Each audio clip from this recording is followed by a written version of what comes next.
Hello everyone, আসসালামু আলাইকুম। কয়েক রকম যতই তরকারি রান্না করো না কেন, একটা ভর্তা থাকতেই হবে। আমার মতো কে আছেন যে ভর্তা খুব পছন্দ করেন? যারা আমার মতো ভর্তা পছন্দ করেন তাদের জন্য আজকে এই ভর্তার রেসিপি। আর যারা বেশি ভর্তা পছন্দ করেন না তারাও এইভাবে ভর্তা করে খেয়ে দেখবেন, দেখবেন খুব ভালো লাগবে খেতে। আমি আজকে লইট্টা শুটকি মাছ দিয়ে যে বেগুন ভর্তা করব, এই ভর্তাটা যে স্বাদ হয় আসলে বলে বোঝানো যাবে না। আমি যেভাবে ভর্তা করতেছি ঠিক এইভাবে ভর্তা করবেন। তারপরে কমেন্ট করে জানাবেন যে এই ভর্তা খেতে কেমন হয়েছিল।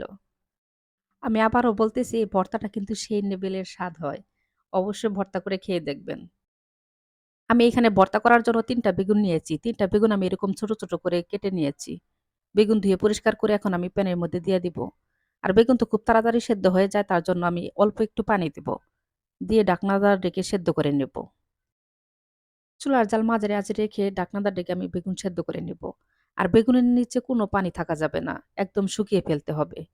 এখন আমি বেগুন গলিয়ে নেব। দেখেন কত সুন্দর সেদ্ধ হয়ে গেছে। উপরে বেগুনের খোসা ফেলে দিতে হবে না। আর আপনারা চাইলে উপরে কালো খোসাটা ফেলেও দিতে পারেন। আমি ফেলে দেব না। ওইভাবে গলিয়ে নেব।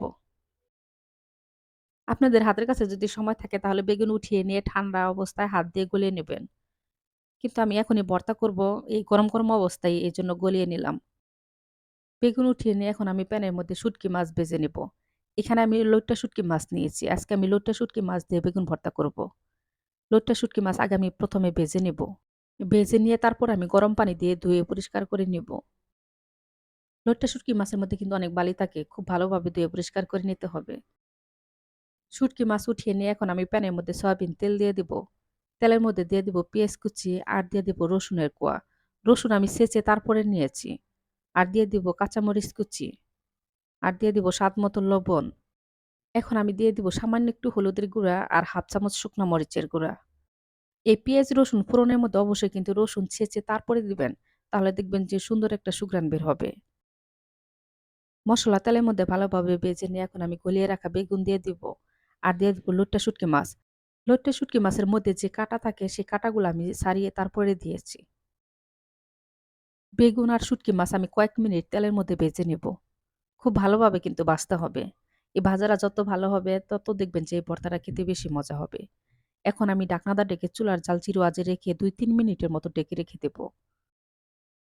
দেখেন আমি কয়েক মিনিট পর ঢাকনা উঠিয়ে নিয়েছি, কত সুন্দর হয়েছে। আর ভর্তার কালারটা আস্তে ভাজলে দেখবেন যে অনেক সুন্দর চেঞ্জ হয়ে যাবে। এখন আমি উপরে দিয়ে দেব ধনিয়ার পাতা। যারা ধনিয়া পাতা পছন্দ করেন না তারা স্কিপ করতে পারেন। কিন্তু শুটকির মধ্যে ধনিয়া পাতা দিলে একটু বেশি ভালো লাগে খেতে। ভর্তার মধ্যে ধনিয়া পাতা দেওয়ার পর আরো ২ মিনিট ভেজে নিব। আবার চুলার জাল বাড়িয়ে দিয়ে ভাজবেন না। তাহলে নিচে লেগে ধরবে, তাহলে কিন্তু ভর্তাটা খেতে ভালো লাগবে না। ভর্তার স্বাদ নষ্ট হয়ে যাবে। সবাই ভালো থাকবেন। আল্লাহ হাফেজ।